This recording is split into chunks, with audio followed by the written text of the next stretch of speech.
So here I am, 2 weeks representing President Trump, which I consider to be an honor. So I don't even want to suggest, for example, that he ought to be an unpopular client. But for many people, he is.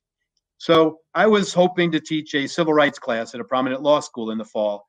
When this thing came about, I knew it was going to be in the papers. So I contacted the dean to say, I want you to know this is coming. I don't know if that's going to be a problem. And he wrote back, very nice fellow, but he wrote back, well, actually it is. Many of the students and faculty would be uncomfortable having you on campus after this. So we're not going to be able to go forward with that. So 36 years of doing what they think is God's work. All of a sudden, 2 weeks doing this, I'm someone who makes people uncomfortable. And then I belong to a listserv of very prominent civil rights lawyers. We exchange ideas all the time. It's helped me a great deal to find people. And it turns out that the president told me they spent 48 hours agonizing over this with the board about what to do about me. I had no idea.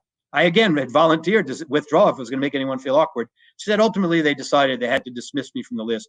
But they said it's a temporary suspension and I can appeal to be back on.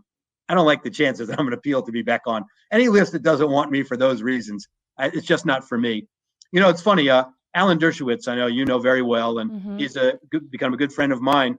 But he was always a mentor growing up. And for one specific issue, if nothing else, but for many issues, but one specific issue was this idea of a lawyer's obligation to represent the underrepresented or the unpopular. I've done that my whole career. Now, in most of those cases, for example, I have 2 or 3 death penalty cases I keep a year, heinous crimes. I'm representing now as a favor to the Public Defender Service, a fellow who killed a woman and her 2 kids, and he was convicted, got the death penalty, trying to overturn it now.